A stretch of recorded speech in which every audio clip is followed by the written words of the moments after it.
कल यानी गुरुवार से यूपी के सीएम अखिलेश यादव अपनी चुनावी रथ यात्रा की शुरुआत कर रहे हैं। मंगलवार को अखिलेश के इस हाईटेक रथ की पहली झलक मीडिया को दिखाई गई। इसे देखकर साफ हो गया कि मुलायम परिवार में छिड़ी महाभारत का साफ और गहरा असर चुनावी अभियान में भी पड़ने वाला है। अखिलेश के रथ में खुद अखिलेश की तस्वीर है, पिता मुलायम सिंह की तस्वीर है, समाजवाद के बड़े नेताओं राम मनोहर लोहिया, जेपी और जनेश्वर मिश्र की भी तस्वीर है, लेकिन चाचा शिवपाल की तस्वीर नहीं है। शिवपाल भी दाएं बाएं से यही संकेत दे रहे हैं कि उनका इस रथ यात्रा से कोई लेना देना नहीं। यूपी चुनाव को लेकर दूसरी बड़ी हलचल यह हुई है कि कांग्रेस के चुनावी रणनीतिकार प्रशांत किशोर ने कल दिल्ली में मुलायम सिंह यादव से उनके घर पर मुलाकात की। माना जा रहा है कि बीजेपी को रोकने के लिए कांग्रेस नई रणनीति के तहत समाजवादी पार्टी को साथ लेकर बिहार की तर्ज पर महागठबंधन करना चाहती है। हालांकि अभी इस फॉर्मूले में कई किंतु परंतु यानी इफ और बट है।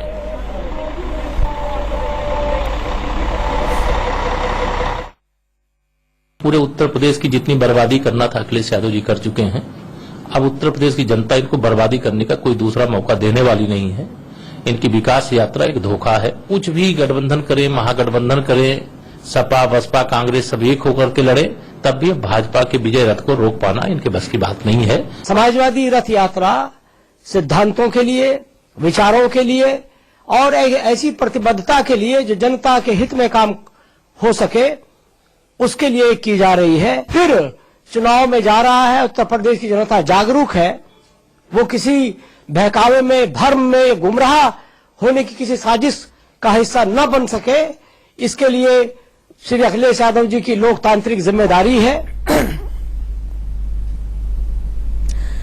आपको समझ में आ गया होगा कि आज बीच बहस में दो अहम मुद्दे हैं। एक तो रथ यात्रा जो अखिलेश यादव की है और दूसरा महागठबंधन जिसके बारे में चर्चा छिड़ी हुई है। मतलब यह है कि यूपी के सियासी फलक पर नया पता दिन ब दिन लिखा जा रहा है, लेकिन इस नए पते पर कौन कहां किस किरदार में फिट बैठता है यह अभी तक किसी को पता नहीं है। बहरहाल मोहम्मद अब्बास स्टेट मिनिस्टर हैं यूपी गवर्नमेंट के, वो मेरे साथ मौजूद है। सुलेमान खान जो कि प्रवक्ता है कांग्रेस के, वो मेरे साथ मौजूद है और मेरे सहयोगी अरविंद चतुर्वेदी भी लाइव जुड़े हुए हैं लखनऊ से। मोहम्मद अब्बास, पहला मेरा सवाल आपसे होगा, क्या महागठबंधन होने जा रहा है?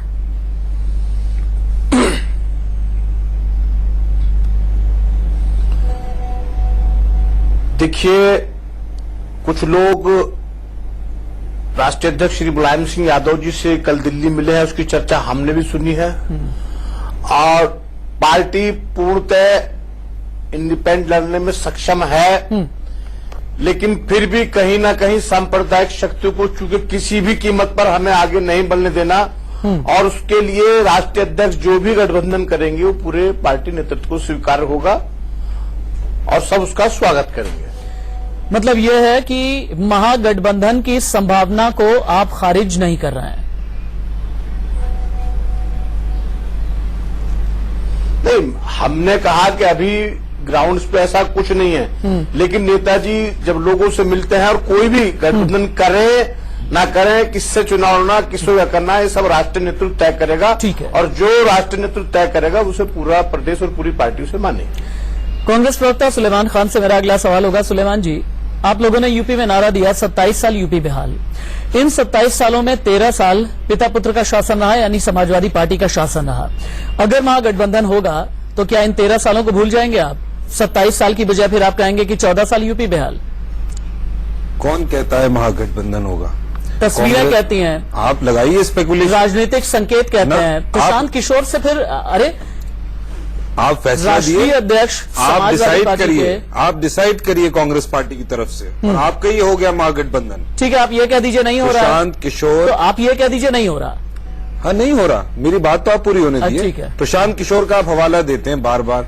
प्रशांत किशोर कौन है? कौन है प्रशांत किशोर, आपको मालूम है? प्रशांत किशोर कांग्रेस पार्टी के कंसल्टेंट हैं। वो पहले और 2 चुनावों में भी कंसल्टेंट रहे विभिन्न राजनीतिक दलों के। प्रशांत किशोर आज की तारीख में कई बड़े नेताओं से ऊपर हो गए। आपको लगता हो? रीता बहुगुणा जोशी, आपको लगता रीता बहुगुणा जोशी की ये शिकायत रही थी, इसलिए उन्होंने पार्टी ही छोड़ दी। आप कहिए सारी बातें, यूपी के कई नेताओं की ये शिकायत है। अरे जो आपको अच्छा लगे वो कहिए। हम जब तक एडमिशन नहीं करेंगे, अपने मुंह से नहीं कहेंगे, वो बात सच थोड़ी हो जाएगी। हमारी पार्टी के बारे में है। प्रशांत किशोर पार्टी के कंसल्टेंट हैं, वो स्ट्रेटेजी बना सकते हैं, बता सकते हैं। वो एक्सेप्ट हम करें या नहीं करें ये हमारी पार्टी के ऊपर है। प्रशांत किशोर मुलायम सिंह जी से मिले, नरेंद्र मोदी जी से मिलें, नीतीश कुमार से मिलें, किसी से भी मिल सकते हैं, वो इंडिपेंडेंट आदमी है। पार्टी के इंचार्ज, कांग्रेस पार्टी के इंचार्ज गुलाम नबी आजाद साहब हैं, जनरल सेक्रेटरी इंचार्ज यूपी के। या तो गुलाम नबी आजाद साहब मिलें मुलायम सिंह यादव जी से, या प्रदेश अध्यक्ष राज बब्बर जी वो मिले। इस कद का कोई नेता मिले जो पार्टी की तरफ से कोई अहम फैसला ले सकता है, तो आप बात करना महागठबंधन की। प्रशांत किशोर जी मिले होंगे, आपने फोटो दिखाए, मिले हैं, दिख रहा है, लेकिन कांग्रेस पार्टी की तरफ से कोई नहीं गया, ना ही कांग्रेस पार्टी की कोई बात कहने गए वो। उनका अपना एक हक है, उनकी अपनी एक इंडिविजुअल, उनकी अपनी एक पर्सनल जिंदगी है, इंडिविजुअल उनके राइट्स है, वो मिले। कांग्रेस पार्टी कोई हमने तो कहा रेगुलर, 1 महीने राहुल जी ने रथ यात्रा करी, हर जगह बड़ा बड़ा रथों पे लिखा था, आपने अभी उसे रिपीट भी किया। 27 साल यूपी बेहाल, किसने बेहाल किया यूपी को? भारतीय जनता पार्टी, बहुजन समाज पार्टी और समाजवादी पार्टी। हम तो रेगुलर कह रहे हैं, हम तो कहते हैं कि आप गुड गवर्नेंस लाइए, कांग्रेस को सत्ता में लाइए। किसानों की हित की हमने बात करी, हमने कहा कर्जा माफ कराएंगे आपका, हमने पहले भी किया है, बिजली बिल हाफ कराएंगे और न्यूनतम मूल्य दिलवाएंगे बेहतर से बेहतर, जो ना अखिलेश यादव जी ने किया, ना नरेंद्र मोदी जी ने किया। ठीक है, तो कोई गठबंधन की बात नहीं, कांग्रेस पार्टी इंडिपेंडेंट चुनाव लड़ेगी। अरविंद चतुर्वेदी के पास भी चलते हैं। अरविंद, आपने सुना समाजवादी पार्टी का स्टैंड क्या है, आपने ये भी देख लिया कि कांग्रेस के प्रवक्ता का क्या कहना है महागठबंधन की संभावनाओं को लेकर के, लेकिन ग्राउंड रिपोर्ट क्या है? प्रशांत किशोर और मुलायम सिंह यादव के मिलने के पीछे की इनसाइड स्टोरी है क्या?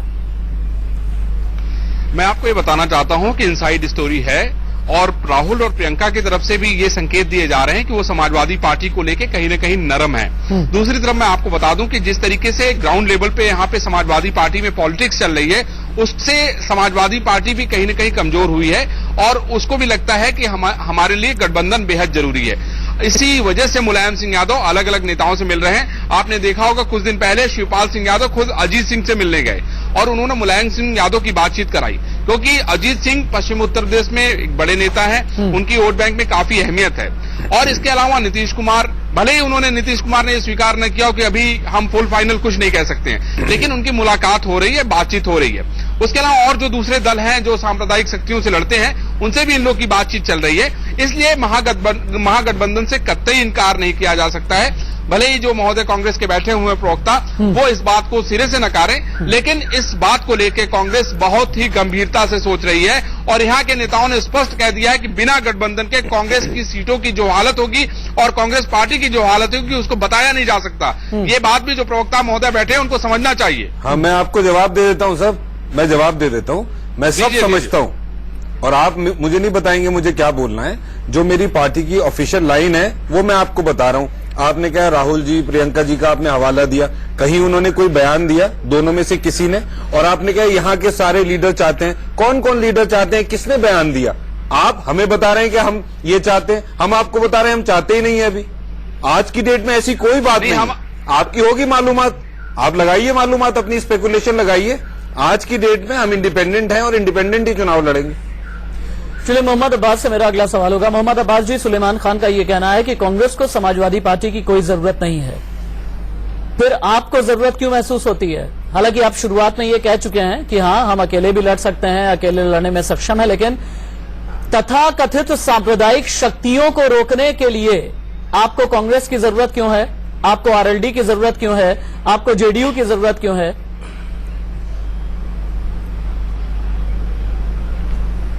देखिए,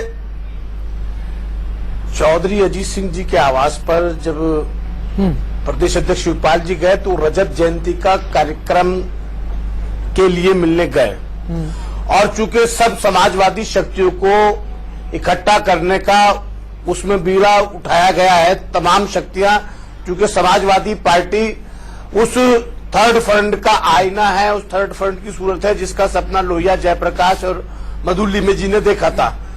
तो ये पार्टी की थीम है कि सब बड़े लोग जो समाजवादी आंदोलनों से और समाजवादी विचारधारा से जुड़े हुए हैं उसमें आए। चौधरी अजीत सिंह स्वर्गीय पूर्व प्रधानमंत्री चौधरी चरण सिंह के पुत्र हैं और एक पार्टी चलाते हैं, और कहीं ना कहीं चौधरी चरण सिंह की विचारधारा और समाजवादी विचारधारा, क्योंकि नेताजी तो बहुत सम्मान चौधरी साहब का करा और चौधरी साहब ने नेताजी को बहुत बढ़ाया और बहुत सम्मान दिया, तो उसलिए ये सारी कवायद हो रही है। 5 तारीख की रथ जो जयंती है, स्वर्ण उसका पार्टी का 25वां वर्ष है रजत जयंती, उसके लिए सब तैयारी है। और इस तरह से पहले भी प्रयास हो चुके हैं। अगर हम तो सबको जोड़ना चाहते हैं या साथ आए तब भी समाजवादी पार्टी सक्षम है, लेकिन हम नहीं चाहेंगे कि एक भी सीट या एक भी वोट खराब हो और सांप्रदायिक शक्तियां कहीं उसका लाभ उठा कहीं बढ़ने का प्रयास करें। सांप्रदायिक शक्तियों को रोकने के लिए ठीक है। सुलेमान साहब बहुत कूद के बोल रहे हैं, अब्बास जी, बहुत सुलेमान उछल खान उछल के साहब, बोल रहे आप हैं। दोनों ही हमारे साथ बने रहेंगे। लखनऊ से हमें रिपोर्ट कर रहे हैं अरविंद चतुर्वेदी, वो भी हमारे साथ में मौजूद हैं। लेकिन यहां पर एक छोटे से ब्रेक के लिए हम रुक जाते हैं, वक्त ब्रेक का है। लेकिन ब्रेक पर जाने से पहले बता दें, चुनाव में गठबंधन को लेकर शिवपाल ने भी बहुत कुछ कहा है। पिछले दिनों आपको यह भी याद होगा कि परिवार में कब कब कलह हुई, कलह बीच कब कब सुलह हुई। लेकिन इस बीच शिवपाल का स्टैंड क्या है, यह भी देखिए। आगे हमारा लक्ष्य है कि किसी भी कीमत में उत्तर प्रदेश में भारतीय जनता पार्टी ना आने पाए। इसके लिए हम सभी सर्कुलर जितने लोग हैं, हम सबको इकट्ठा करना चाहते हैं। और जितने भी लोहियावादी हैं, चौधरी चरण सिंह वादी लोग हैं, और जितने भी बड़े लोग हैं, गांधीवादी लोग हैं, महान लोग हैं जो अपेक्षित हैं, सब लोग आए, सब लोग आए। जिनमें नेताजी से आस्था है, समाजवादी पार्टी से आस्था है, सब लोग आए। मोहम्मद अब्बास, अभी थोड़ी देर पहले आपको भी सुना, अभी शिवपाल यादव को भी सुना, आपने भी सुना होगा। ऐसा क्यों लग रहा है कि उत्तर प्रदेश के आने वाले विधानसभा चुनाव में आप लोगों को बीएसपी से कहीं ज्यादा डर बीजेपी का सता रहा है? आप भी यही कहते हैं कि सांप्रदायिक शक्तियों के खिलाफ खड़े होना चाहिए। शिवपाल यादव भी कहते हैं कि किसी भी कीमत पर बीजेपी को नहीं आना चाहिए।